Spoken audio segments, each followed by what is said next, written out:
If you would please rise and join us in the invocation and pledge. Lord, please be with us tonight as we make decisions for the betterment of our community. Please bless those that are serving our country here and abroad and keep them safe. And please be with our first responders here and all across the country as they keep us safe as well. It's in your name we pray. Amen. I pledge allegiance to the flag of the United States of America and to the republic for which it stands, one nation, under God, indivisible, with liberty and justice for all. Call meeting to order. Madam Clerk, will you give the roll call, please? Councilmember Doherty. Here. Councilmember Demott. Here. Councilmember Golding. Here. Councilmember Hoffman. Here. Councilmember Nichols. Here. Councilmember Vogelstein. Here. Mayor Latham. Here. And item 19-054, please. I move to approve the minutes of the council briefing held April 1st, 2019. Second. Got a motion and a second. Any discussion from the council? Seeing none, all in favor, please signify by saying aye. Aye. Any nays? By your action, motion carries. 55, please. I move to approve the minutes of the regular council meeting held April 1st, 2019. Second. Got a motion and a second. Any discussion from the council? Seeing none, all in favor, please signify by saying aye. Aye. Any opposed? By your action, motion carries. Item 56, please. I move to approve the minutes of the council workshop held April 8th, 2019. Second. Got a motion and a second. Ms. Golden. On page 2 of 2 of our minutes, we have a list of the people, a short list of the people who filled out speaker cards who did not wish to speak. And then a mention that 48 speaker cards were submitted from residents. I truly believe that the names should be listed in our minutes because I think it's important to include those people. They submitted speaker cards and they had a position, and I think we should include those there. So I'd like to recommend that that those minutes be amended to reflect the names of the people who submitted the speaker cards but didn't want to speak. Okay, so motion on the floor to temporarily suspend approval of the minutes until we have all those names included. Is there a second? Second. All in favor, signify by saying aye. Aye. Any opposed? By your action, motion carries. Thank you. This is a little bit off the schedule, but we kind of did this with love and an effort to make sure that we got everything covered. But I'd like to ask everybody from the Gene McCormick family to come forward, please.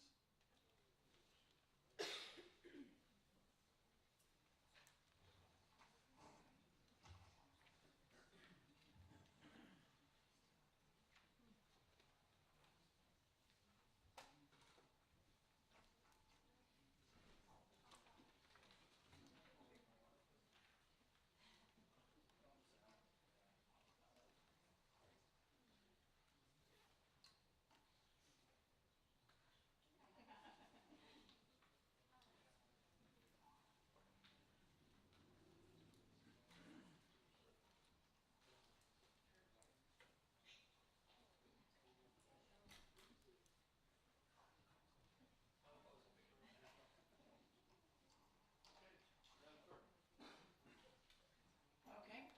Whereas Jean Hayden McCormick moved to the beaches with her parents when she was 8 years old, she graduated from Fletcher High School and was instrumental in choosing purple and white as the school colors.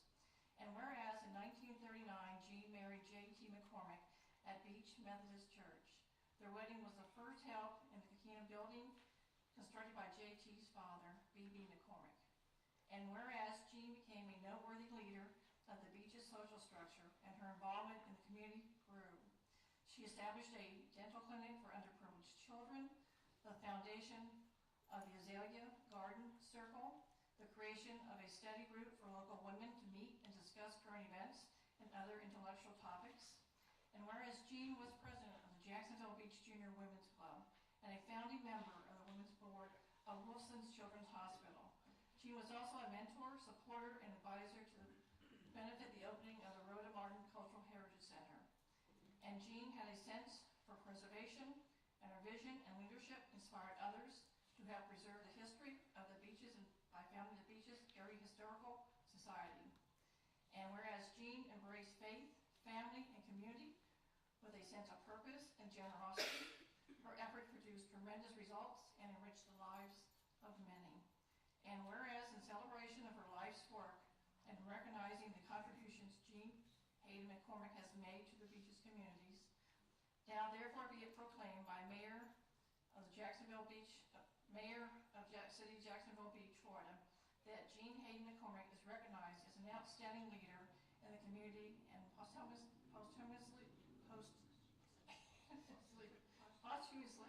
awarded her the City of Jacksonville Beach Waymaker Award. Thank you.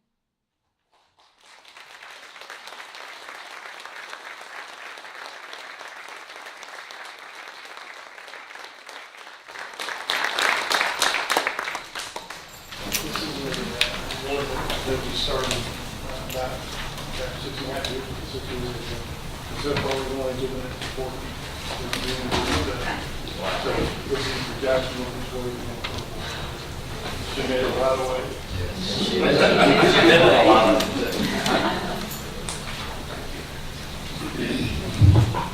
We've had, very few families in our community contribute as much as the McCormick family, and most of you know Jean passed suddenly not too long ago. So this was a tribute on behalf of a grateful city and a loving community. So please help me in thanking Jean's family.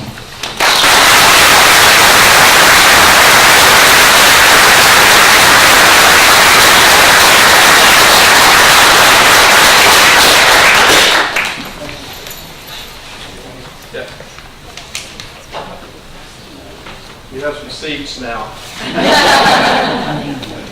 Thank you, everybody. Thank you. I used to go to city council meetings when my daddy was the mayor. I was like 12 years old. One night he forgot his handkerchief. And my mother brought me over here and she said, you go up those stairs and you act like a lady and you hand it to him and you turn around and walk out. So we're doing it. Thank you. He wouldn't go to meetings without brushing his teeth, especially on nights if we'd had blueberry cobbler or blackberry pie. He had a bar of that, and he says, I'll be sucking them out of my teeth all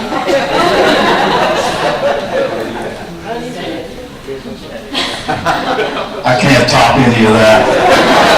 I'm the baby brother, and on behalf of our family, we appreciate the recognition of our mother, who probably influenced most of us here in this room at some point in our lives. And as an example of civic leadership, we are thankful, grateful, and proud to be her children and grandchildren who have gathered here today. So thank you for acknowledging our mother, our dear mother who loved this community beyond imagination. God bless you all.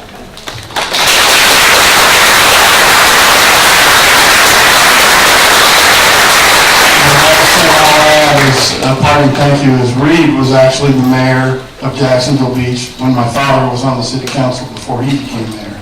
So he's a deceptively young-looking man. Thank you, folks. God bless. That was the dark ages.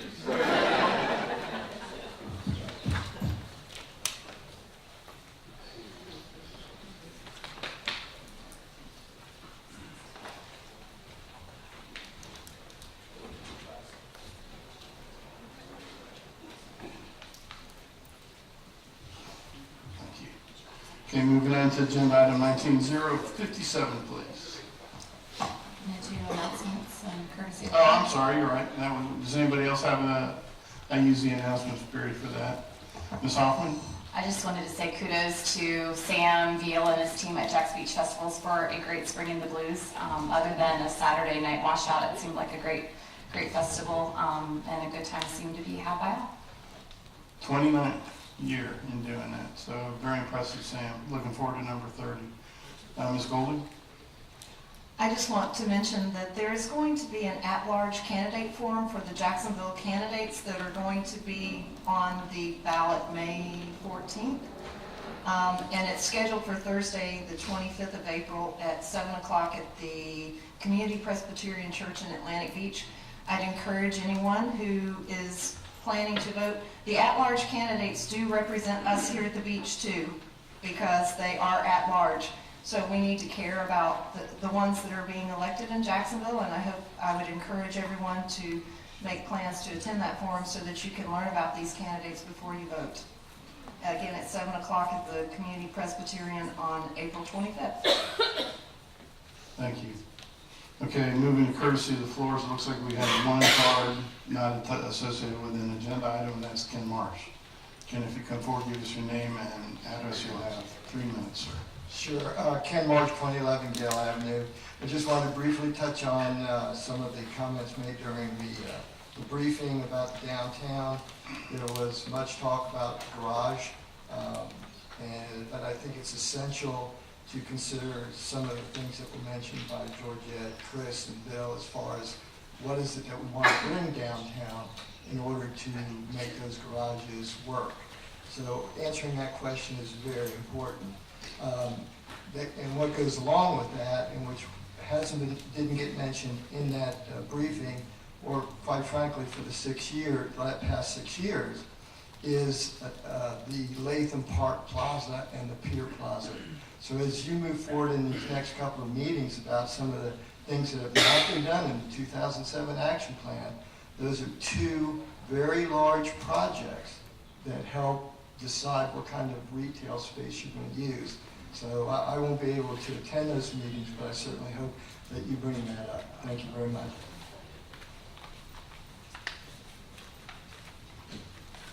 Thank you, Ken. Appreciate it. Okay, no other speaker cards for non-agenda items, so we're moving on to 19057, please.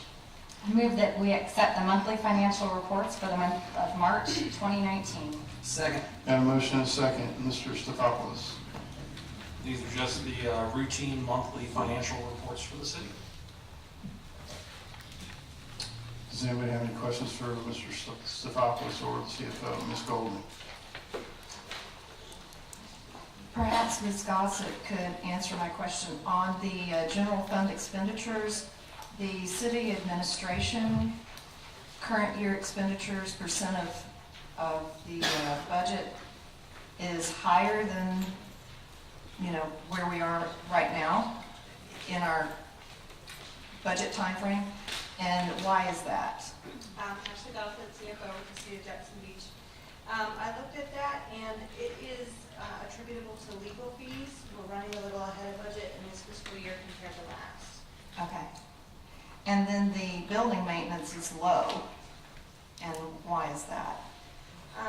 It is attributable to kind of planned maintenance projects that happen a little bit later in the fiscal year. Okay. Thank you very much. Ms. Dumont? Thank you. I just want to thank you for, I know I'm usually the person asking those questions, so thank you for the more detailed look and notes about any of the variances that are showing up on these monthly financials. I appreciate it. Thanks. Thank you, ma'am. Any other comments or questions from the council? Seeing none, roll call, please. Councilmember Doherty? Yes. Councilmember Dumont? Yes. Councilmember Golding? Yes. Councilmember Hoffman? Yes. Councilmember Nichols? Yes. Councilmember Vogelsang? Yes. Mayor Latham? Yes. Moving on to agenda item 19058, please. I move that we approve the attached final plat for the replat of Lot 4 and the west 25 feet of Lot 3, Block 49, Pablo Beach South, supporting a 5-unit townhouse residential subdivision, parentheses 834 4th Avenue South, end parentheses. Second. Got a motion and a second. Mr. Stefopoulos. This is just a standard replat required by our land development codes based on the development that has occurred on the parcel. Planning staff is here if you have any questions. Any questions or comments from the council? Seeing none, roll call, please. Councilmember Dumont? Yes. Councilmember Golding? Yes. Councilmember Hoffman? Yes. Councilmember Nichols? Yes. Councilmember Vogelsang? Yes. Councilmember Doherty? Yes. Mayor Latham? Yes. Okay, for the next agenda item, we're going to do things a little bit differently. The agenda item was written with two motions, one support and one opposed. So rather than ask the Mayor Pro Tem to read the motion and take a second, what we're going to do is open public comment first. And we're going to take time to listen to what you have to say, particularly those of you that weren't here last Friday, or Monday. My days are all jumbled at this point. When we're done taking comment card, if you want to speak, please fill out a comment card or someone from staff over there can help you do it. I'm going to try and keep these separate so that we're going to go through an opposed versus a support until we're finished. And then I'll read through quickly the name of individuals that signed up that said they do not want to speak, but they wish to be recognized, or their support or opposition to be recognized. At that point, we'll go and open the floor to the council, and at that point, we'll seek a motion for the council. The first motion would be to send the agreement through for the city manager and I to sign and take to Jacksonville for their approval. The second motion, if we choose it, would be to reject the motion or reject the contract as written and end the debate. Okay. That being said, I'm going to go ahead and move forward. We're going to start with,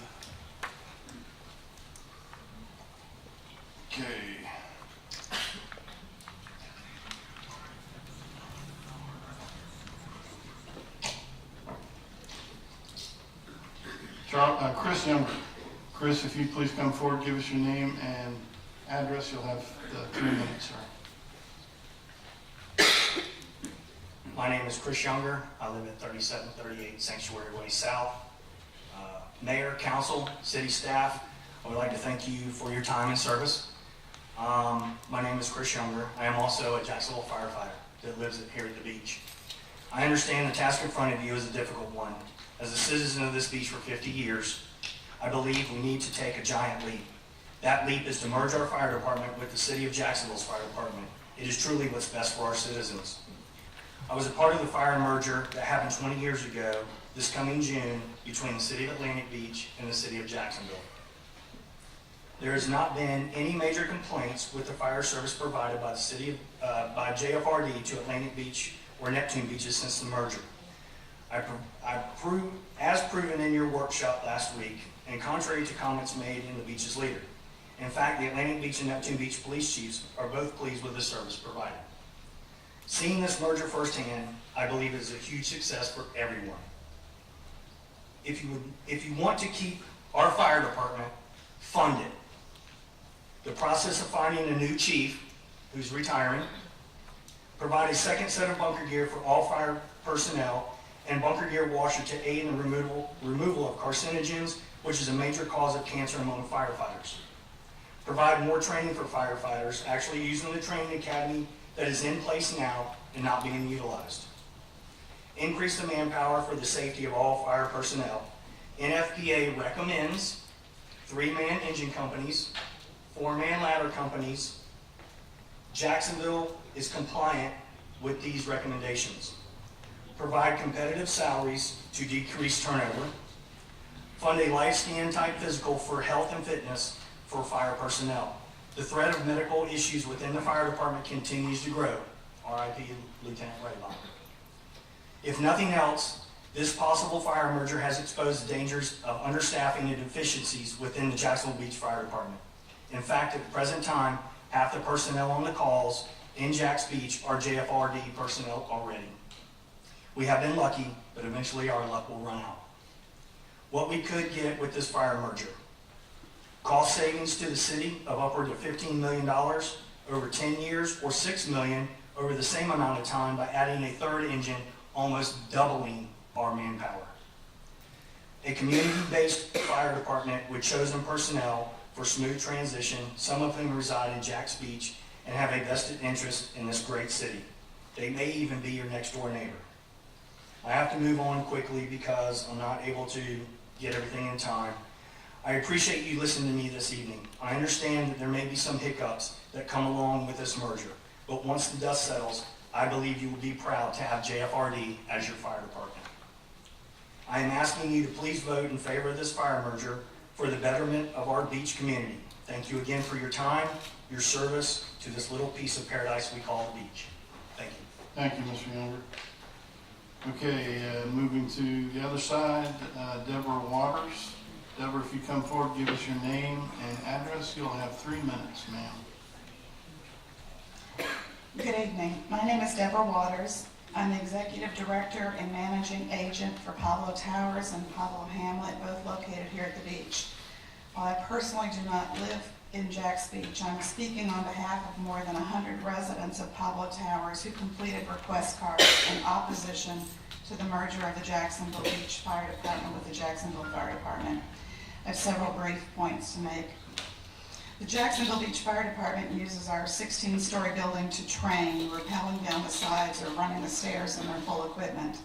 The residents are comforted by their presence and the knowledge that they know our building very well. I believe the leadership of the Jacksonville Beach Fire Department trains their members in every aspect of the job, not just the technical aspects. I can say with certainty that there is a different level of care taken by the Jacksonville Beach Fire Department when they're sent to Pablo Towers prior to the Jacksonville rescue arriving. Both teams always get their job done, but brusque, uncaring, and disrespectful are words that have been used by residents to describe the attitude of the Jacksonville rescue members. I'm sure some of those interactions are simply rushed, but we cannot deny the feelings of our residents in these interactions. The relationship between the City of Jax Beach and the Jacksonville Beach Fire Department is essential to this community. Merging our fire department with the Jacksonville Fire Department will make us a small fish in a big pond. I believe our interests will never be considered as vital to decisions that will be made and that will affect us. Thank you. Thank you, Deborah. Shifting gears, Jason Kerr. Jason, if you please come forward, give us your name and address. You'll have 3 minutes, sir.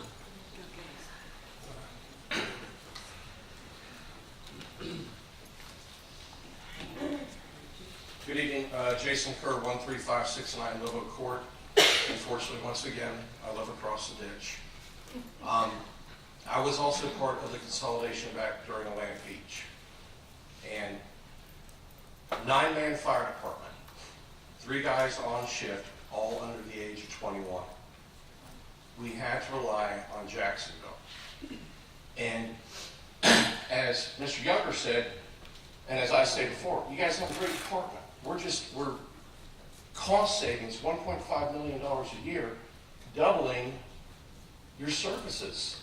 And we've already heard that there's 2 parks or 2 areas that need money. Ma'am, I agree that sometimes there's a perception. Excuse me, sir. I'm sorry. Address council. Sometimes there's a perception that, oh my God, if the merger takes over, we're going to have all Jacksonville firemen here. No, that's not it. You're still going to have the same guys on the rigs that are there today, just running a different patch. You're still going to have, as that one gentleman said, that hometown feeling. We already provide it. We're just trying to make this a better department. And imagine what you do with $1.5 million. Even if it was a $250,000 savings, that's another law enforcement officer. And that's just when if you're weary about this, because unfortunately Chief Whitmell's presentation, a lot of, oh, we don't know this or that. We don't know if Jacksonville can handle a large-scale event. Ask Chief Whitmell, who's out here on the 29 years of Springing the Blues, supporting you guys with rescue, with MERVs, with bike teams. This is not a hostile takeover. We're simply just absorbing the guys in, giving them a better chance at upward mobility, taking care of their families. And by the way, Chief Whitmell, the last fire death you had in Jax Beach, the last fire fatality in Jax Beach, it was a Jacksonville fireman that pulled him out of the fire. So I just want you guys to understand it's not a takeover. These guys, they get the first right to stay here. If they want to stay in Jax Beach, great. If you have a fireman that lives in McClinney that would rather stay at a West Side station, it's that. and you guys will have control over this.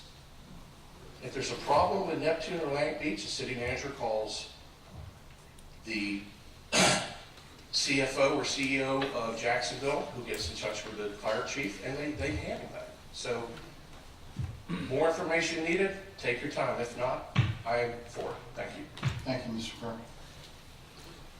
Bruce Thomason. Mr. Thomason, if you come forward, give us your name and address. You'll have 3 minutes, sir.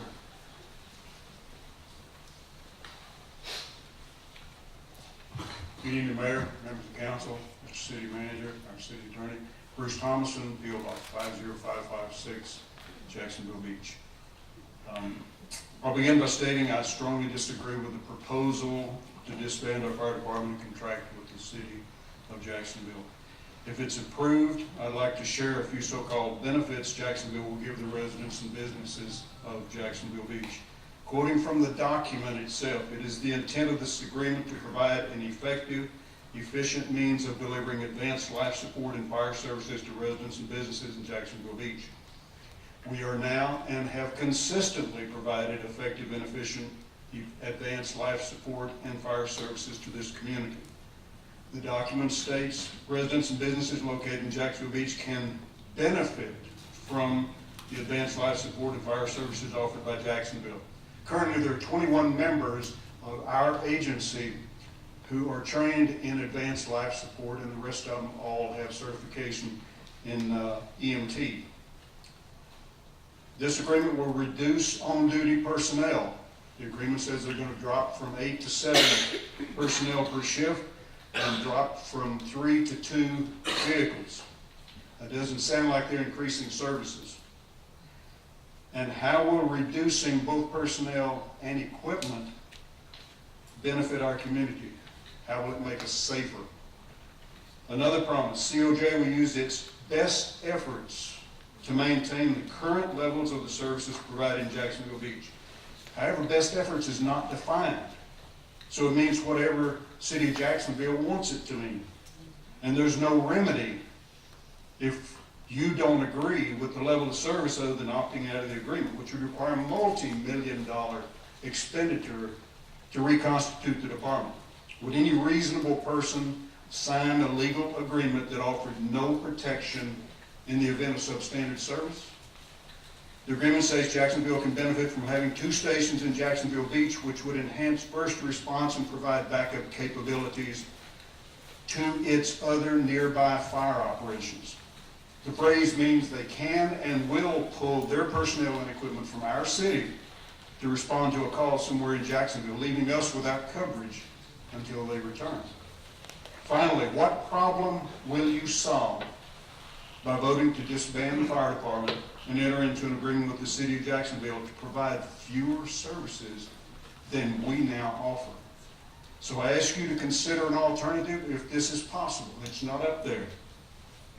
Table this agreement that is heavily weighted to the benefit of the city of Jacksonville.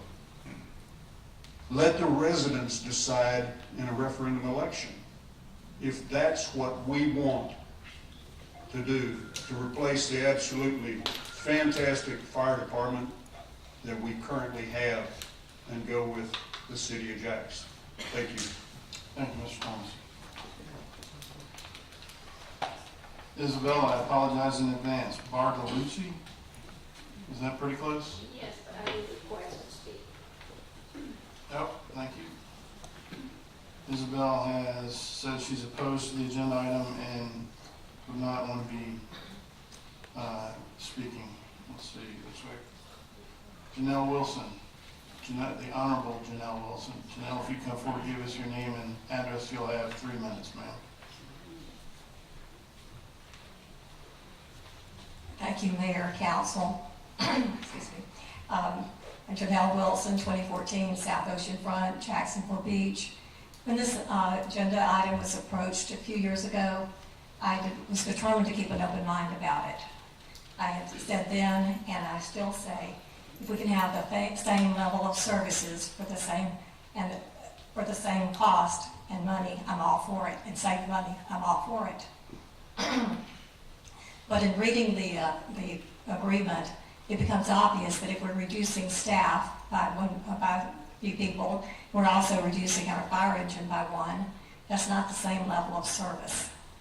Some other items that kind of stuck out is that if we are maintaining ownership of our 2 stations, but JFRD is maintaining the property, to what level will they maintain it? Is it going to be like their property? And how do we handle that? What about new equipment? How does that come into play? Another concern is about special events and emergency services if we have a hurricane or other events that happen. How will be taken care of? We had our own fire department. We know what level of service we're getting.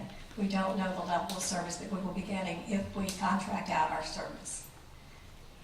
Another concern is construction inspections and re-inspections of buildings that have, the fire sprinkler systems. This ongoing inspection process. Other items that have been voiced have been about the child safety seats, the smoke alarm inspections, those type of things that we haven't been guaranteed that will be provided if we contract out our service. And then I guess the biggie to me is that what happens in 20 years if we're not happy with the service, and what if we decide that we don't want the contracting out again, or what if JFRD decides that they don't want us? We're really then have a huge expense of starting our own fire department all over again. And all the capital outlay of equipment and building renovations and whatever other equipment. The headlines in the paper touted a $15 million savings over a 10-year period if we contract out to the city of Jacksonville. But that equates to about $1.5 million each year. And as all of you know, while I was on the city council, I was a fiscal conservative. Anytime I could save the city money, I was voting for it in most cases. But in looking at this, if we, in this case, by maintaining our level of service at our current level, I'm not sure that we might not be justified spending that extra money to have a better fire department and a more local control over our fire department. So therefore, at this time, under the proposed agreement that we've gotten, I am opposed to this. Thank you. Thank you, Ms. Wilson. Appreciate it. Next is Ellen Hopkins. Ellen, if you come forward, give us your name and address, you'll have 3 minutes, ma'am. Hi, my name is Ellen Hopkins. I'm the service coordinator at Pablo Towers. I also am a 35-year resident of Jacksonville Beach, 1415 Pinewood Road. So we have submitted over 100 speaker cards from Pablo Towers. But in the interest of time, I'm going to be speaking on behalf of my residents. We are against transferring the Jacksonville Beach Fire Department to Jacksonville Fire and Rescue. We like working and knowing our first responders, both the police and the fire department representatives. That are directed by the city of Jacksonville are responsible to the city of Jacksonville Beach. The city of Jacksonville Beach and responsible to the city of Jacksonville Beach. We believe in relinquishing the close, direct report relationship between the fire department and the city of Jacksonville Beach. The services will be diminished. And we, the residents, and our Pablo Towers staff have come to rely on these services. For example, during the recent hurricanes, I firsthand saw how the city of Jacksonville Beach, the fire department, and the police worked together to get our issues resolved, which allowed our residents to enter safely back into their apartments after the hurricanes. It is highly unlikely that the residents of Jacksonville Beach would receive the kind of priority treatment from Jacksonville following a major storm or hurricane. Without the quick response that we received, many of our residents would have been homeless until these issues were resolved, as the shelters closed right after this hurricane threat was over. I've lived in my home for 35 years, and my family and I have always always felt that we were very, very fortunate to live in Jacksonville Beach, where our local government was not part of the Duval County government as far as local control. Yes, there were contentious times back with the city government at times. And our Jacksonville Beach City Council members always seem to work to meet the needs of the citizens who live in Jacksonville Beach. I echo what Lee Buck said last week. Basically, if it's broken, why change it? I just feel like for my residents and for me as a citizen that, and I second what Janelle said, these people that have spoken tonight have been right on with how we feel at Pablo Towers and how myself and my neighbors feel. So I just ask you to really, really think about this, because it is important to us that we have local control. And I thought, and Ms. thinking about. Hawkins, I need to ask you to wrap up. Okay, thank you. Thank you very much. Kim Sparrow. Kim, if you come forward, give us your name and address, you'll have 3 minutes.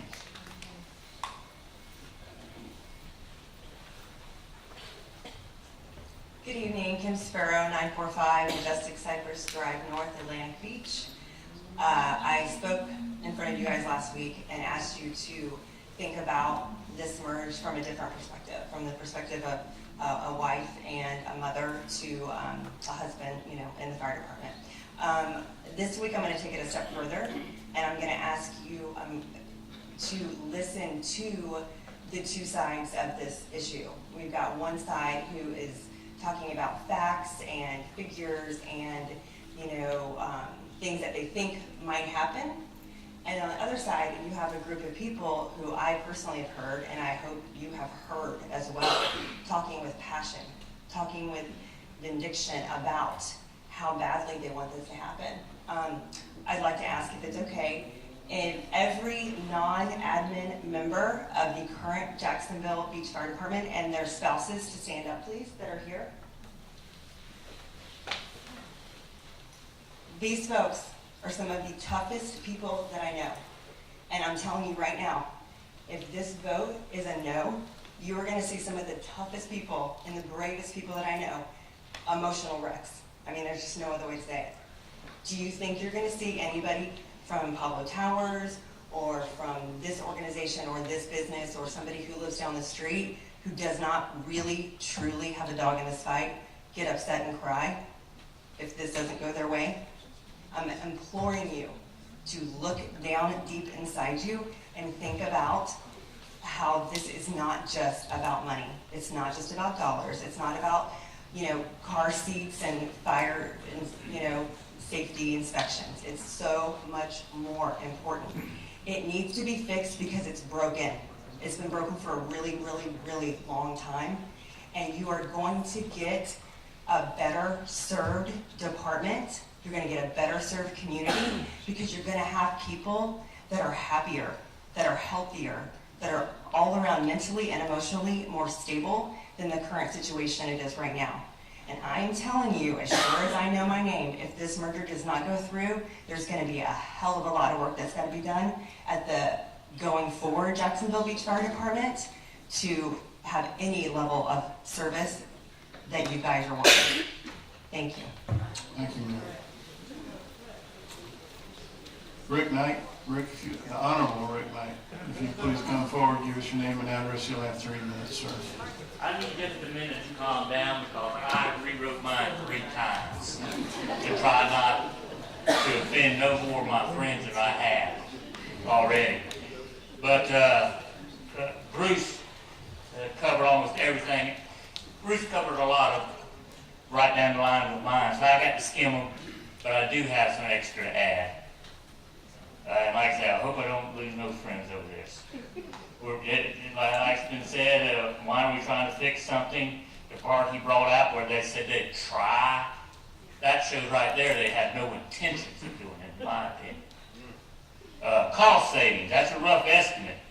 And are we going to see a reduction in our taxes? Okay, the other thing, these ancillary services that they aren't going to provide, I've heard no guarantee from Jacksonville Beach that they will pick them up. The smoke alarms, smoke detectors, and car seats and all. This is not going to be a 20-year contract, because what's going to happen is when we commit, we no longer have any firemen working for us. There's no way we can go out there and buy all new engines and hire a completely trained fire department for a transition back to ordinance, to us. Breach a contract, we go to court.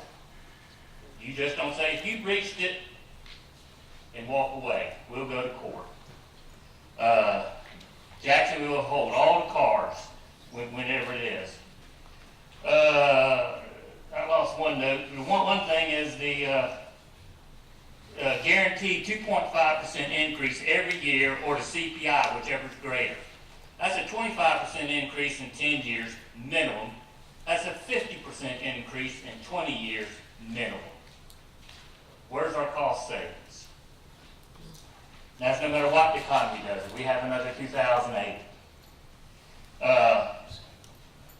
As you can tell, most of the people in support of it are associated with the fire department.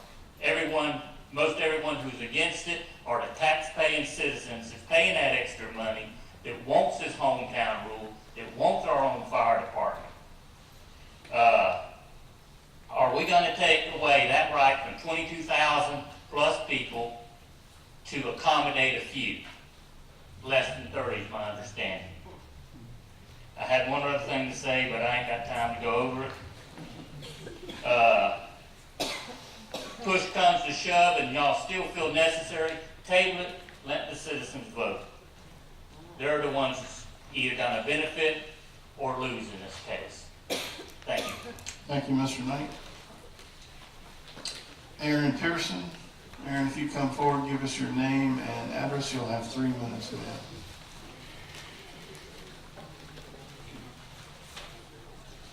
Good evening. My name is Aaron Pearson, 4333 Cedars Drive, Jacksonville Beach, 250. First, I would like to say the Honorable Rick Knight's tone has changed drastically in the last 7 days. But aside from that, I would like to address the Pablo Tower issues. My grandparents moved to Jacksonville Beach from New Jersey back in 1978. 3 of my uncles graduated from Fletcher High School. We have deep-seated roots right here at the beach. As my grandparents got older, they moved into Pablo Towers. It was a wonderful community for them. If my grandparents were alive today, I would implore them to choose to vote for the merger.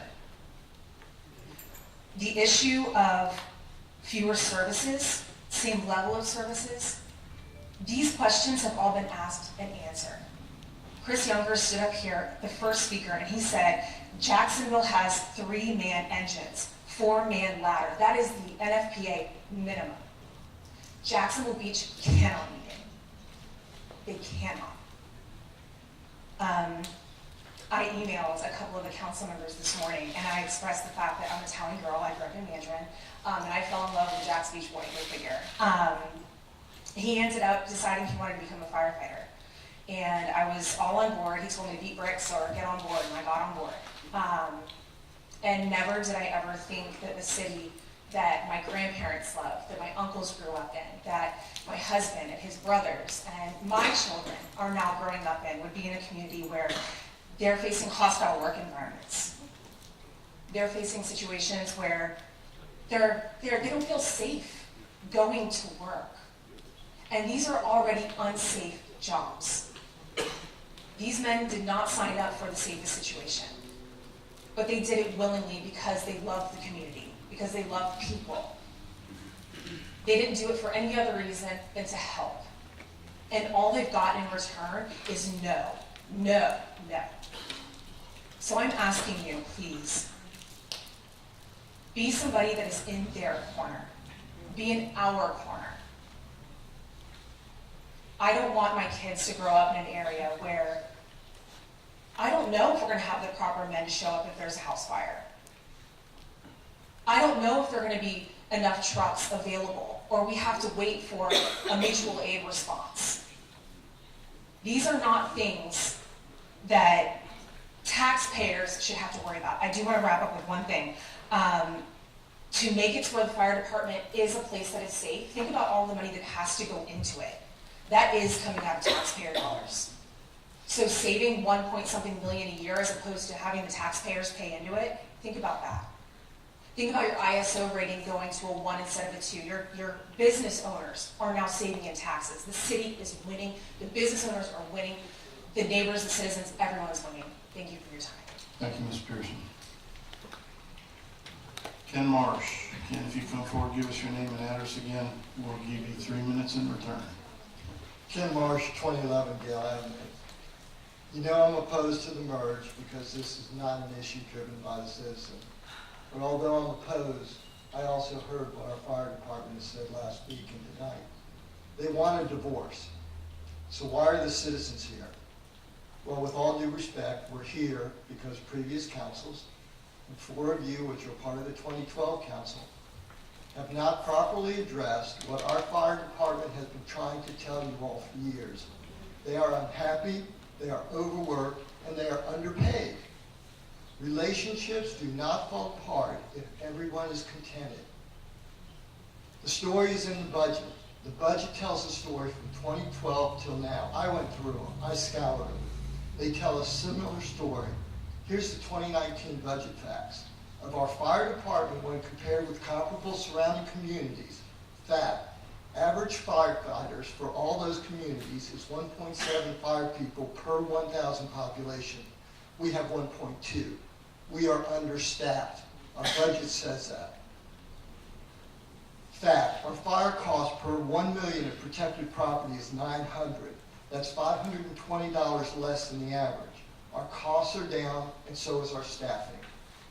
But our data also says our fire services are great, and this is a credit to the fire team.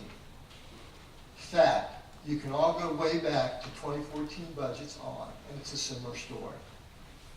Keith, Chris, Charlie, Phil, you all are good leaders, and have shown good leadership on many issues. But on this issue, you have fallen short. The annual budget is prepared by the departments, but must be approved by you. For 6 years at annual budget time, you, along with other council members, have unanimously approved that budget. Subsequently, underpaying and understaffing the fire department. But you can fix this so everyone wins. We have a new council and a new city manager. With this new council and new leadership, first, I suggest that you oppose the merge. Second, tell the first responders that you have listened, and you will find the money to make them and the lives of their family better. We have a $162 million budget. Now granted, 2/3 is restricted, but 1/3 is not. That's $54 million. The fire department budget is $4 million, so I'm sure you can find some money. I fear that this merge will be approved, and if it does, then much of the blame should be placed on you. The buck must stop somewhere, and someone should be held accountable. When these 2012 council members term out in 2020, one of the high points will be that we are debt-free. Along with that claim, I fear but expect an asterisk that also notes that we've lost our fire department in 2019. Thank you. Thank you, sir. Let's see, moving on next is Steve Hartmeyer, the Honorable Steve Hartmeyer. Steve, if you come forward, give us your name and address, you'll have 3 minutes, sir. Steve Hartmeyer, 13720 Covington Creek Drive, Jacksonville, Florida. I have sat in your chairs, and I kind of know what you're going through, and I just don't have, I'm not armed with a bunch of facts. I am armed with, I have a daughter and a granddaughter that live out here, and I'm very concerned for their safety and well-being. And I truly believe that the City of Jacksonville Beach Fire Department is by far the best thing that we've got going in this city. So I would hope to God that you would retain them. So, thank you. Thank you, sir. Appreciate it. Jim Sorrell. Jim, if you come forward, give us your name and address, you'll have 3 minutes, sir. Yeah, Jim Sorrell, 1410 Pinewood Road, Jacksonville Beach. I've been listening to these talks ever since they began, a couple decades ago. And the main thing is this: it came about because of the fact that it was going to be a savings of money. As you all know, the last city manager was always trying to save a buck, and this is the way. One of the many things that he had approached and throughout the years. But the big stumbling block is, I'm glad it's come to a head here, because all these years it hasn't been discussed because of the fact that not enough information has been forthright coming to the city council, and then it was just pretty much had died because of the lack of information. And listening to the council debate the last time, you still have plenty of questions that weren't answered, and they weren't answered because of the fact that we heard that the city didn't want to answer your questions. Well, if you're at this particular time, I agree with Mr. Thompson's fact that you should indeed table this for a later vote to where you have more information. There's too many things at stake here. If you say the information you cannot obtain, that's not particularly true, because the fact that I've heard this ISO mentioned, I'm very, very familiar with ISO, not only how you become accredited, but how you have to actually operate. And ISO is, if the Jacksonville Fire Department is accredited, it's all documented, and each and every one of your questions can be answered. And it is public information that you can get. So if they are indeed ISO certified. But I don't believe that there's enough information out here for a vote to take place. And I do believe that all the issues here are really not addressing the main thing. The main thing is this: the citizens and what they want. And the main thing is that in 2008, we went through a depression. George Ford has worked very, very hard to keep this city afloat financially. He did a great job. But the one thing that the citizens reminded each and every one of those councils were the fact that they did not want to sacrifice the protection and safety. They were willing to pay for that. They were willing to make cuts out everywhere else. So please to take that into consideration. And I don't believe that you can make a good, good vote on whether or not to merge or not, because I don't think you have enough information. Thank you. Thank you, sir. Leonard Cropper. Leonard, if you come forward and give us your name and address, you'll have 3 minutes, sir.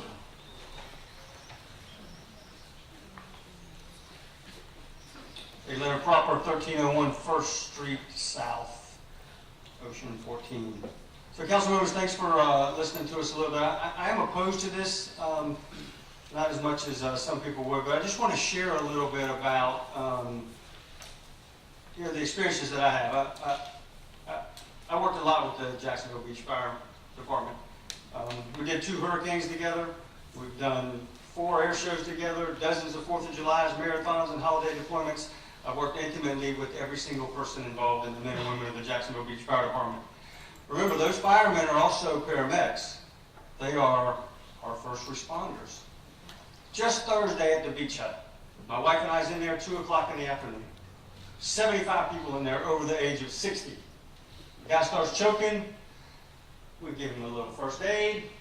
He passes out. He stops breathing. He has no pulse. 90 seconds, the captain from the Jacks Beach Fire Department was in that business. We pushed the tables out of the way. We made the place look like a mess. Tragically, he didn't survive.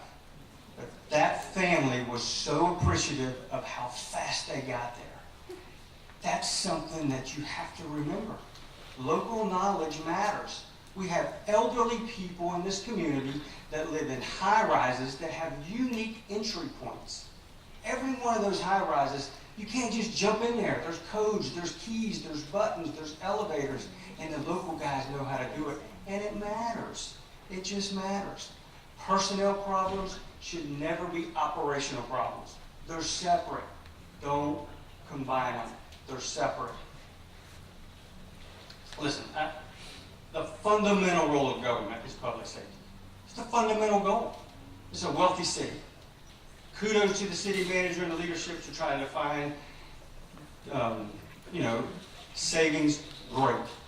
But I want to share with you just for a moment, look behind the curtain. Let me tell you what really happens. If the spring rains don't come this year, and the city of Jacksonville is running your entire emergency fire department system, and the west side catches on fire, every red truck goes. We backfill. We'll eventually beef back up. Everybody goes. It's on fire. Right now, every single piece of public service deployments, it's really easy. It's either reactive or proactive. So during these events, we proactively assign people, we staff them, we need 50 policemen, 10 firemen, 40, whatever. We book them, we pay them, we assign them. Reactively, when there's a mass shooting at the landing, when 9 people are shot in Justina, everybody goes. And yours goes too. And then we'll come back and refill it. So Neptune Beach, Atlantic Beach, they're not Jax Beach. They don't have the transient population.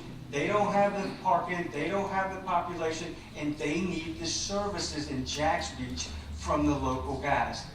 Make sure that contract geographically holds those men and women in our area and not all over the place. Because when you fall down at the beach hut choking and that rescue comes from Roosevelt Boulevard because you saved 40 grand a month, that nobody wants to do that on this watch. So Thank please you, be Mr. mindful. Brown. Appreciate it, sir. Debbie Donald. Debbie, if you come forward, give us your name and address. You'll have 3 minutes, ma'am.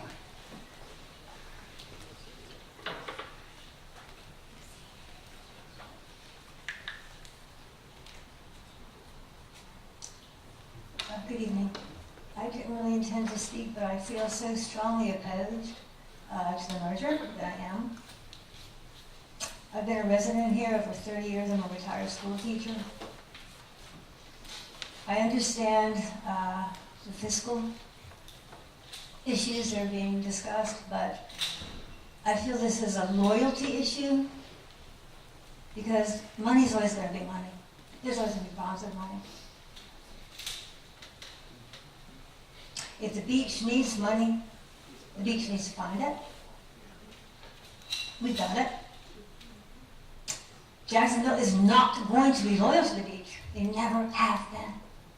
They're not going to take care of us. I don't care what they say. In all the years I've lived here. And that's what I mean by a loyalty issue. And that's it in a nutshell. I think we've always been treated like a stepchild. That reminds me of the Cinderella story. Thank you. Thank you, Ms. Donald. John McDaniel. John, if you come forward, give your name and address. You'll have 3 minutes, sir. Good evening, John McDaniel, 8430 Ultima Road, Jacksonville. I am also a firefighter at the beach, 19-year lieutenant. I've heard, people talking tonight saying that things are going to be so different when Jacksonville merges or if Jacksonville merges. The simple fact is that's not going to be the case. Me and the other lieutenants that are working right now and right here, right now, we're staying here. I know your buildings. I know everything about them. I know where people live. I know where everybody's address is that we go every day. We're staying. We're not going anywhere. So there's not this big scare of some new thing coming out where we all have to, find and scramble for finding an address. That's simply not the case. And we have engineers that are going to stay. We have firefighters that are going to stay. We don't want to go anywhere. We love serving your community. So I guarantee you we're not going to go. Some other things with knowing the buildings and nuances and all that. Every firefighter that comes out here from Jacksonville that gets stationed out here, that's their permanent assignment. If you don't think that they have to learn all that within the first few months, you're wrong. If you're stationed at a station, you learn your territory. You have to learn where every fire department connection is, every fire hydrant is, and all the nuances of those buildings. Any brand new firefighter has to learn that in their first year. That's what they demand. We don't even have that strenuous of training in our first year. You don't have to know where every hydrant is in Jacksonville Beach right now. Jacksonville does. So if you don't think that they're trained, to the same standard that we are, it's not true. I also happen to be an instructor at the Fire Training Academy for Florida Community College. I'm teaching with some of the best individuals that I, could even fathom being around. Wealth of knowledge that, it's amazing. Every subject you can think of, I teach with these guys. These are the ones that want to come out and be your officers and work with us out here. To me, that's a tremendous, I can't even imagine having the wealth of knowledge that's coming out here. The chiefs that want to come out here, that are going to be responding to you, and some of the lieutenants that want to come out here are the smartest people I know, and I've been teaching for 11 years. So if you're going to listen to the 33 firemen who know firefighting, that's probably who you should listen to, instead of just listening to, not to demean citizens, but the citizens don't know firefighting. They don't know what is safest for them, and they don't know what's safest for us. So please take that into account. We know what we're doing, and we know how to do it safely, and we're asking you to just take that into consideration. Thank you. Thank you, sir. William Richters, you come forward, give us your name and address. You'll have 3 minutes, sir. And for those of you that like to speak, I'm going to call a deadline at 10 after 8 for submitting cards. So if you're going to submit a card, please do it now. Thank you. Hi, my name is William Richters. I'm a third-generation Beaches native. My grandpa moved here back in 1932 and helped build the Beaches. He built Fletcher High School. My mom and all her siblings graduated from Fletcher High School. My mom taught at Fletcher High School for years until she became a math coach, and now she's one of the math coaches for Fletcher High School. I've lived at the beach my entire life. Up until a year ago, I bought my first house. I was unable to afford to live out here, so I had to move just over the ditch until I saved up a bit of money. I say all this to say that this is not a matter of money. This is not a matter of Jacksonville coming over and taking over. This is a matter of taking care of our families, our friends. All my family lives out at the beaches. All my friends live out at the beaches. Jacksonville has shown time and time again that they can keep their citizens safe. When I became a firefighter 6 years ago, it was a no-brainer. I was going to come out here to Jacks Beach. I passed up Jacksonville just like so many more of our guys did. But in that time of being here, I've come to realize we cannot keep our citizens as safe as we possibly can. Our equipment is old, it's outdated. Up until a month ago, we were running a 26-year-old engine as a frontline engine. I don't have to tell you that stuff breaks down more frequently as it ages. So at fires, there's always the chance, is that 26-year-old engine going to break down? Our extrication equipment, it's not powerful enough to get through that new high-strength boron that's in vehicles reinforcing the posts. Coming from someone who sat with my sister as her daughter died 2 years ago after a wreck, I can tell you that it makes a huge difference if you can get to them fast, get to them safe, and get them out so they can go to Shands. Talking about time, currently, when you call 911, if you call on a landline, it goes straight to Jacksonville Beach Dispatch. We're coming fast. If you call on a cell phone, it goes to Jacksonville Dispatch. There's a 2 to 4 minute delay, and then they'll transfer the call to Jacksonville Beach. And at that point, we will be dispatched and we will go. 2 to 4 minutes is a long time. In 60 seconds, the fire doubles in size. In 5 minutes, if you're not breathing, your brain starts to die. We need to merge with Jacksonville to be able to get dispatched faster, have better equipment, more manpower, unified command. This isn't an issue of money. This is an issue of keeping my family safe, my friends safe, our family safe, and our community safe. Thank you for your time. Thank you, Mr. Richters. And the last card tonight is Lee Buck, the Honorable Lee Buck. Lee, if you come forward, give us your name and address, you'll have 3 minutes, sir.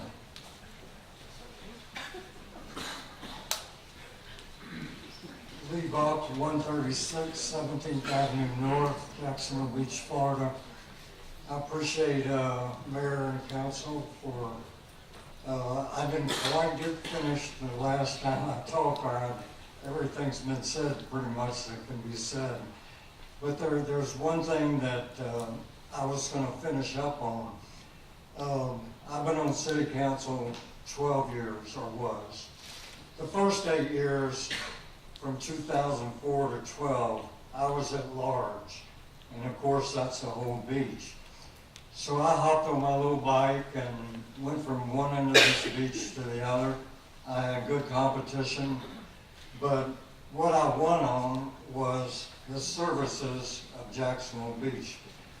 And that was true of the 2000, each election that I've been involved in. I've run on one thing, and that's the services, as I pointed out last time, of the city of Jacksonville Beach are better than anywhere.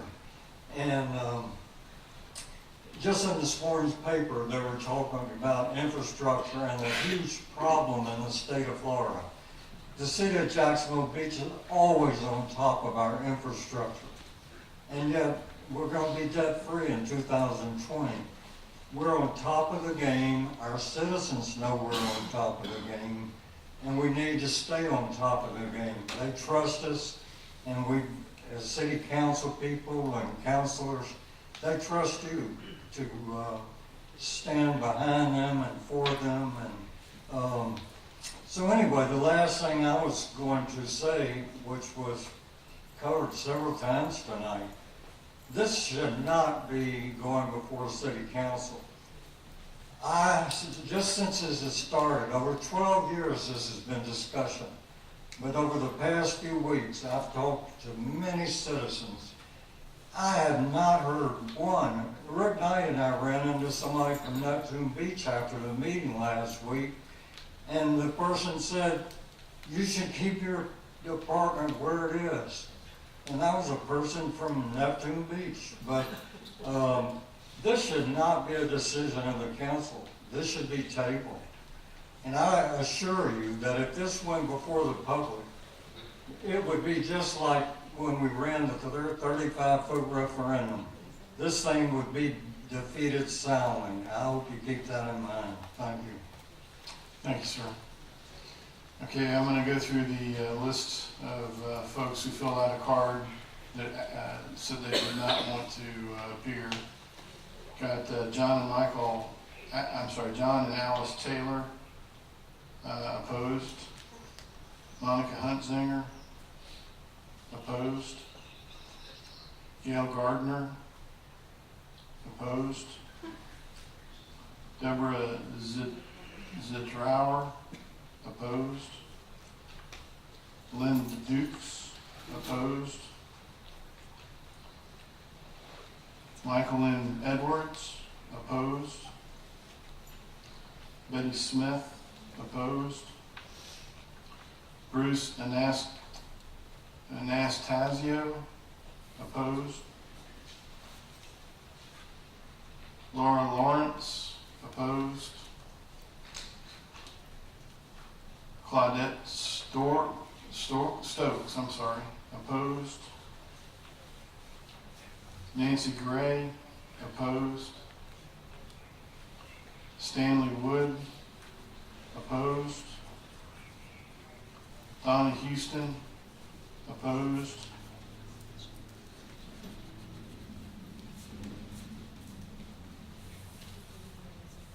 Wow, this is really, it looks like Ander Perez at 115 3rd Street South, opposed. Rachel McLeod, opposed. Marina Graham, opposed. James Parsons, opposed. Alan Kerr, opposed. Ruth Jenkins, opposed. Tamara Rizvina, opposed. Violet Miller, opposed. George Pringle, opposed. Bonnie Mank, opposed. Suzanne Farrell, opposed. Marie McCartney, opposed. Lois Sullivan, opposed. Sharon Cooper, opposed. Irene Kelly, opposed. By the way, all these have addresses on them. They'll be in the public record and available for review. I just thought it'd take a lot of time off if I just read the name and the opinion. D. Lane, opposed. Alga Hernandez, opposed. Robert Hendrick, opposed. Joanne Moran, opposed. Darlene Hendrick, opposed. Joyce Woods, opposed. Betty Brannon, opposed. Lois Mullen, opposed. Sylvia Mickler Jones, opposed. Mickler. And it depends on who you ask, that's right. Beverly Fountain, opposed.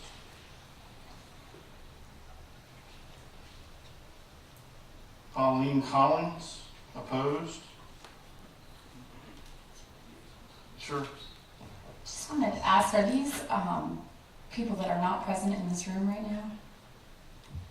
And this is the first time we've done this or had this type of speaker card staff handed to us, so I wonder why we would be doing this and not reading people who sent us emails and the support or opposition, or even Mr. Marsh's petition, if we're reading the cards of people, speaker cards of people who are not actually present. I'm just asking, because it's a precedent now that anybody else on any other issue might come with a stack of cards from their neighborhood that we wouldn't necessarily read through that. This is an attempt to correct what happened last week, and there was a group of 40 or 50 cards that the clerk had that didn't get read or any notification at all. And they were people that were present in the audience? I don't know the answer to that. Okay, I mean, I just think it's setting a precedent that I don't know is one that we're necessarily prepared to continue, but also that if someone sent us an email, it's the same thing. If the person who's not here is having their wishes represented, that the person who sent us an email or called us should have their wishes represented too. Okay. Or would there be an option for that? That may just be me, but I thought I'd bring it up because that stack doesn't seem to be getting any smaller. Well, it's about almost halfway there. I can go back and we can ask if people are here. I mean, I'll take a look. I think the executive director indicated that she went around Pablo Towers and got these cards. Those individuals aren't here. So, well, there's some. How many people from Pablo Towers are here? yeah, it's not a Okay. There are certain age populations that this is a really hard time to come out at night. So I think that we have to be respectful of that. Now that said, I don't know if we have to read through this all. We do have to go on to the record. But I don't think we have to read through all the names, but on our next round of minutes, all of those in support or in opposition to should be listed in the minutes. But I don't think we have to go through them all tonight. If you want, you can always just do the nice little pile, this many for, this many opposed, so I don't have to keep going with hashtags. I don't agree with Well, that. wait a minute. Let's keep the decorum. Ms. Golding is next on the queue. With all due respect, I've attended council meetings where the mayor has read the speaker cards for the people who did not want to speak. And you know, so, I mean, I think that there has been a precedent set, and if you want to ask if they're here, that's fine, but I know that you have done that in the past. Okay. Mr. Nichols? There should be a box on there to say if they're in attendance or not, and then there should be, if they're not in attendance, then this is how many for, how many against, and then we can list the names in the record. The blocks say they're in support or opposed to, but they wish not to address the council, and I'm sure that most people do that because they... Right, but I think there should also be a box on there that says if they're present or not present, because we're gonna end up with somebody collecting 1,000 of them. Okay. Do you have an opinion?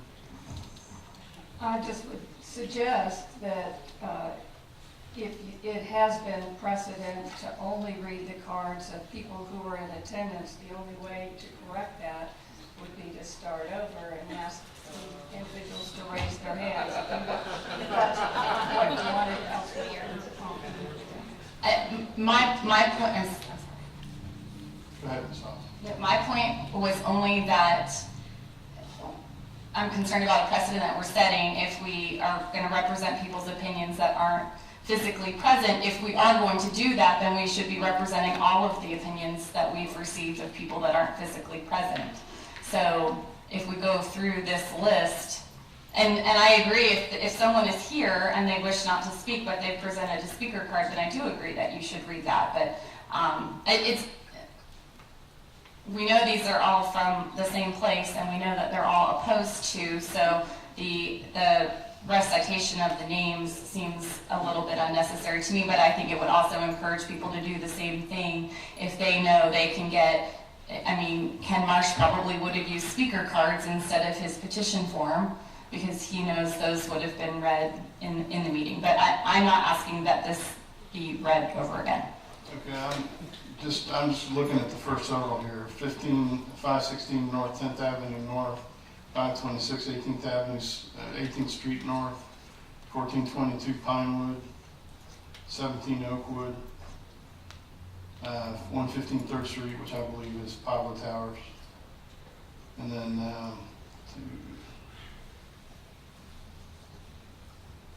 there's two more from Pablo Towers, 1115 3rd Street. Another one from Pablo Towers. 6th Avenue South. If I may, I think in the future, if you're putting in a speaker card, you should be able to put in one for yourself, not turn in a clip of 100 speaker cards. That's what we're setting, I think, where we're setting the bad precedent. I understand, and then typically you would ask if they're here. Clearly, some individual handed 100 speaker cards to us on behalf of 100 people. That shouldn't be permitted. You should have to be here and tender your speaker card yourself, and that's the rule that we should have. Okay. I think I want to make sure I'm clear on your precedent. Your precedent is saying you've heard me read these before without asking people if they were there? I've heard at previous hearings, you would read the card if there were people who didn't want to speak. Right. And you would, I don't recall if you asked if anyone was there, you just said, I have this stack of speaker cards from people who didn't want to speak, and you did go through those, yes. And there's only one time I can personally recall, and that was, I think, I don't even remember what the event was, but I asked, are you here this evening? And I put 2 stacks of here and not here. So I've set that precedent before, but usually I just read the cards. Now, because there's a large number, I mean, I can understand your concern, but just looking at what I'm looking at, they're not all Pablo Towers.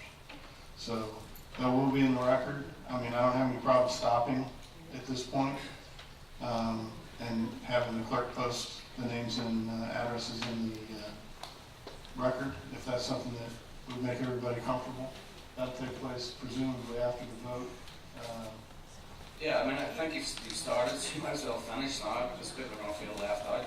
But we're bringing up a good point here about what we do with digital correspondence, and do we give that validity to emails and phone calls the same way we're giving the person's opinion validity now, we're reading out a card. All right. We need to be consistent. Actually, no, it's a very good point. And actually, when I came in, I almost asked the clerk, have we been keeping a tally of the emails that we got? Has there been a tally in all of this? Yeah. No, sir, not on the emails. Okay. Well, I'm willing to, just put myself to the opinion of the council. I don't have an opinion either way. Ms. Golding, you still have a question? I have kept a tally of the people who have emailed us, and some of them were people who spoke also at the meetings. I can tell you, prior to tonight, we have received 138 correspondence, whether it was speaking at the meeting or email, in opposition, and 53 in support. Okay. Mr. Nichols? I have another issue after this. I think you should just go ahead and finish reading those, and then we need to talk with the city manager about setting a precedent of like correcting what we're doing and how this is done. Okay? Do you know where you are in those? No. I'm looking to see if I can remember.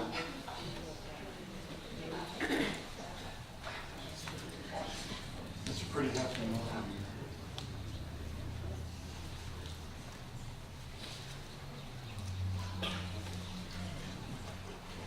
You had read 39.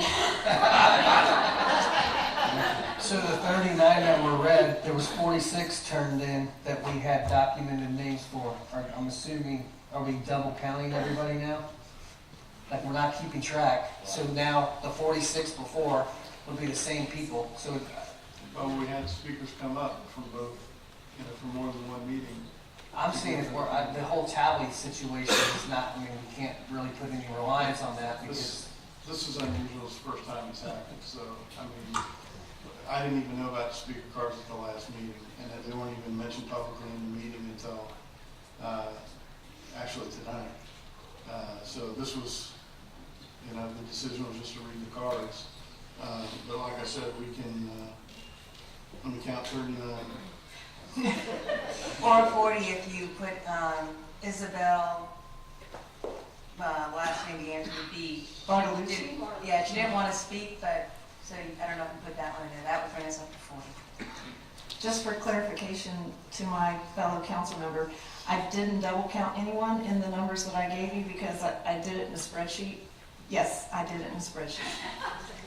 But I did it because I wanted to have a concept of how many people had contacted us in support and how many had contacted us opposition. So the numbers I gave you are not duplications, but they could be duplications in what he's reading because we've got people who spoke tonight who are already in my list from having contacted us before.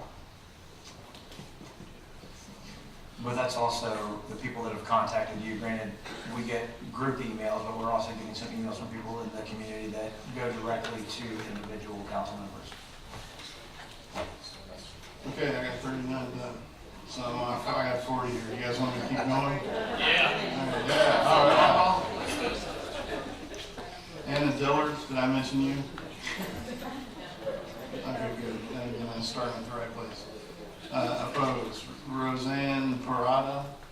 Opposed. Shirley Gray. Opposed. Marianne Del Gaudio. Opposed. Faye Williams. Opposed. Nancy Barcliff. Opposed. Nora Thomason. Opposed. Barbara Miller. Opposed. Chester Galbraith. Opposed. Sandra Auckland. Opposed. Elizabeth Kierstead. Opposed. Sherry O'Brien. Opposed. Beverly Justin. Opposed. Georgia Barnes. Opposed. Susan Heckert. Opposed. Joanne Litchfield. Opposed. Or Joan Litchfield. Opposed. Mitt Pendergrass. Opposed. Sylvia Paget. Opposed. Joan Oler. Opposed. Jason Hopland. Opposed. Gilbert Gardner. Opposed. Holly George. In support.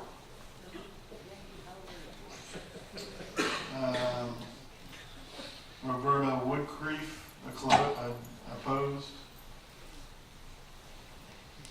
Mary Rexford. Opposed. Here's one from Judith McCarley. It's both support and opposed. So.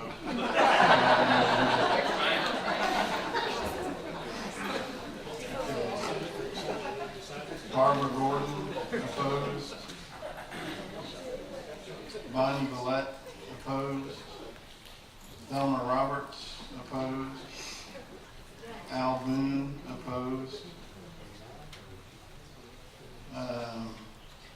Maureen Weber. Opposed.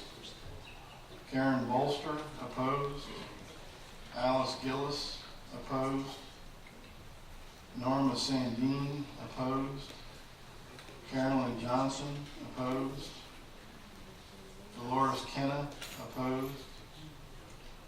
Patricia, can't read the last name, I apologize. Starts with an R. 2300 Azalea Drive, Azalea Drive, Jax Beach, opposed. William Collins, opposed. Carl C. Rigdon, opposed. Cecilia Bengum, opposed. Victor Cymbalski, opposed. Joan Brown, opposed. Marcia Cymbalski, opposed. John Taylor, opposed. Marlene McRae, opposed. Ophelia McClure, opposed. Brenda McFadden, opposed. Frank Scanello, opposed. Roy Alvarez, opposed. Gary Cooper, I'm sorry. Opposed. Rebecca Andelette, opposed. Brenda Tysquita, opposed. Sue Casper, opposed. Diane Green, opposed. Nancy Tour, opposed. Diane Ricketts, opposed.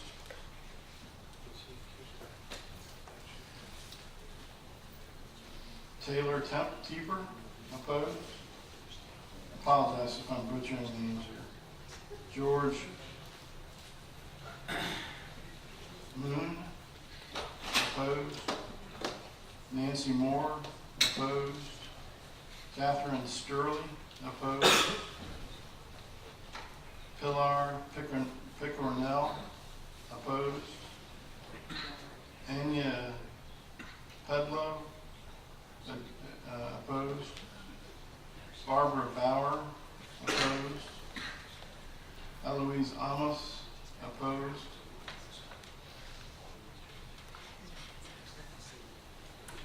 Mary Lou Geary, opposed. Maylene Snyder, opposed. Bill and Sally Morgan, opposed.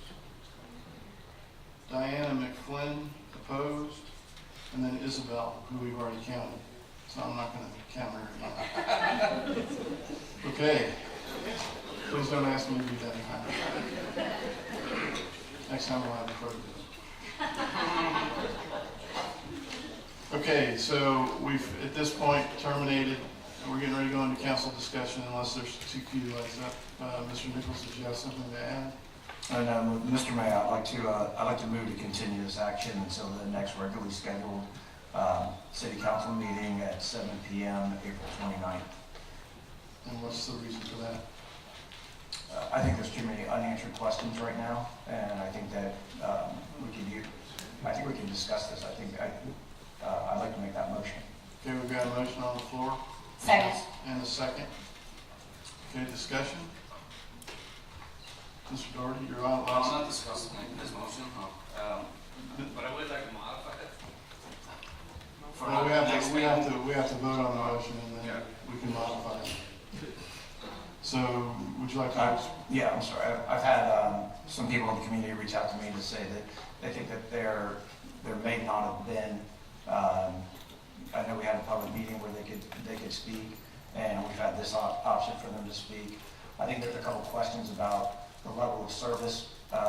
If we can go to the city and ask them if we need another apparatus, if we're going to staff that other apparatus with the staffing requirements that they have, what the additional costs are going to be. I don't think we have the information necessary to make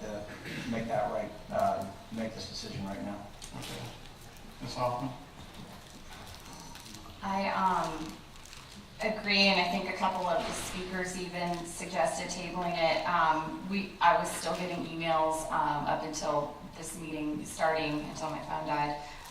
But we're still getting a lot of information, and quite frankly, and I'm looking at things a little bit differently after this meeting, but a year ago or so, I was joking that our big issues were tennis court usage and dogs on the beach, and how lucky we were that those were our big issues of the day. But this is truly a life and death level type of discussion, and I think that we should give it as much time as it needs. But one of the things that has really come out to my awareness during this discussion is the lives of our firefighters, and I think that the realities of the mandatory overtime, and again, a lot of this is according to the firefighters. I recognize the sources and the equipment concerns, the training concerns.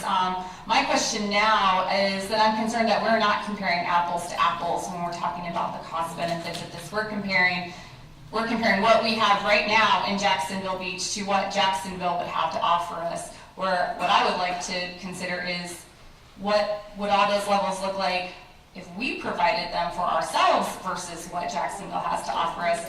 Because I think that it's actually going to be a bigger cost savings. That's my guess, that's my suspicion, if we are truly comparing apples to apples, and I think that's the question that I need answered. But people keep asking, how do you think the council's going to vote on this? We can't talk to each other, but this is the first time we've even had an opportunity to really even express our opinions. So I hope we'll have a little bit more discussion going forward, but I do support tabling this pending a little further information. Mr. Stefanos? In the event that the council does vote to delay this vote until the 29th, as is the motion on the floor, I'd like to, rather than just end the item, I would like to get a detailed list of what information that you would like to answer your questions as thoroughly as we can. So hopefully we do that after this motion either passes or fails. Thank you, Mr. Daugherty. Mr. Daugherty, you're recognized, actually. You're recognized. Oh, okay, thank you. Are we giving you enough time? The only point I had was by tabling it to the next meeting. Is that going to give? Because there's a load of unanswered questions here. There's a lot of motion. There's a lot of conjecture and hyperbole. I think it would behoove us to actually have another public workshop where we can answer the citizens' questions as opposed to people with agendas out there getting speaker cards or scaring people into what they think might happen as a result of this merger or not going forward. So is that going to give us 2 weeks enough, or do we have to have a specific date to table? I can modify my motion. Go ahead, Mr. Stefanos. First off, I'd like to point out that the 29th is not our next scheduled meeting. That just happens to be the joint meeting with the CRA from 5:30 to 7. It's I believe that's the 4th or 5th Monday in April. So, that would make it May 6th. You could postpone it to May 6th. If the council wanted to use the opportunity from 7 o'clock onward to have a discussion just amongst council on this item, that would probably be a good time to do it, since you'll already be here from 5:30 to 7 to meet with the CRA. That would be an opportunity where you're not necessarily receiving public input, but the 7 of you are just discussing the topic, and that would set up for a potential vote on the 6th. And to answer your question, Councilmember Daugherty, I don't know yet because you haven't told me what information you want. If some of it is getting back to the city of Jacksonville and asking them for some specific questions and answers, they may or may not be able to respond to us with documentation of what we need. But I think that'll play out in the conversation. Okay, thank you. And this goes back to our first workshop about this, where we didn't have anybody from Jacksonville available to answer the questions. So I think it would be beneficial to have, if possible, to have somebody from Jacksonville actually come and speak to us and be able to answer the questions directly, as opposed to us giving to you, then you have to email or call somebody, and because there's so many unanswered questions. Yes, we can write them down and you can pass them on, but I think we'd be better, for especially questions that arise on the moment, to have somebody from Jacksonville attend the meeting. Do you think that would be possible? I think that if this council, if there's a consensus on this council that you'd like a representative from Jacksonville to be here, I think it may be good if perhaps one of the elected officials and I both contact Jacksonville to make that request. I think it would carry a little bit more weight if they heard that it was coming directly from the elected body. Thank you. My concern is that my concern is that they won't, just because of, this is a decision we need to make first, and then it's going to go in front of their council. I believe we need to do the questions in writing to them, and then we could ask them nicely if they would like to, if they would attend. But I would like to modify my motion to change it to, as I said, the next regularly scheduled city council meeting. I had the wrong date. What is the date of the next council meeting? May 6th. Correct. So I'd like to modify my motion to continue this action until the next regularly scheduled city council meeting, which will be at 7 p.m. May 6th. Thank you, sir. We got a motion on the floor for a modification. Is there a second? Second. You got a motion, okay. Any further discussion about the motion, which is to terminate discussion until the next council meeting? And in the interim, that will give city manager an opportunity to get some questions answered. And also potentially, I actually like the idea about sending written questions to Jacksonville because they've made it pretty clear they don't intend to send their leadership here because they don't want to be defending themselves, which I completely understand. So, Ms. Golden? I just want to mention that I had notified Mr. Stepopoulos that several weeks ago that I will be out of town on May 6th, and it's a work-related absence, and I cannot get out of that. So I just wanted to let you know. I think it's imperative that we have all council members present, so we need to modify the date and then. I'll again modify my motion to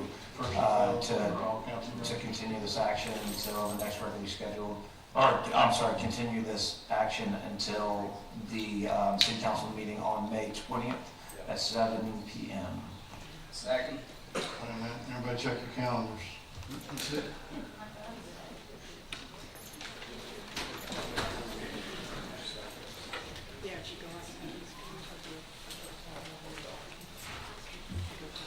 Okay.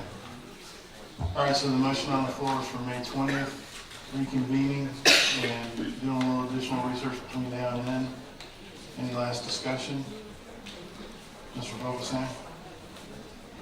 The staff direction, as Ms. Hoffman pointed out, do you want us to just handle that in individual conversations with you? Because I think that was a pretty good idea as far as figuring out the cost of us to offer the same service, how much of an increase it would be, as Mr. Marshall alluded to, just some of the points that he made and other people have made, we're going to have to cost that potential increase out.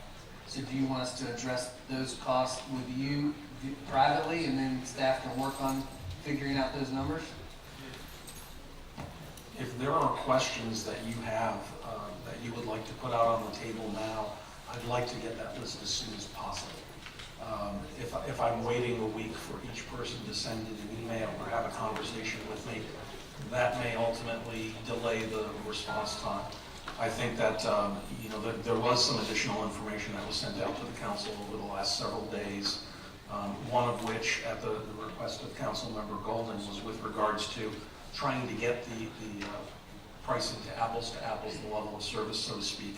So there was some information provided if we were to go to the 2 vehicles with the 3 on the engine, 4 on the ladder, what that would look like in terms of savings to the city from a financial perspective. And there was also a very ballpark estimate of what it would cost if we asked the city of Jacksonville to provide that 3rd engine. We do not, however, have an actual written document from them documenting what that price would be. That was just a ballpark through a phone conversation we had with their staff. But if there are other questions that you have, I'd like to get them sooner rather than later. However you feel is the best way to get those questions to me is up to this body. Does anybody on the board object to close of business Thursday? Does that give you enough time? Mr. Stepopoulos, close of business Thursday work for you? That will work. Okay, close of business Thursday. All your questions is the city manager. Okay, Ms. Dumont. Sorry, I was ready. Okay, so you want Do you want us to have some input now, or do you want us just to wait till you want it typed up? Because I just heard two things. Close the business on Thursday, get it to me, we can discuss it now. And then the other part of that is, if we discuss it now, do you want to discuss it after the vote or before the vote? The vote on the motion.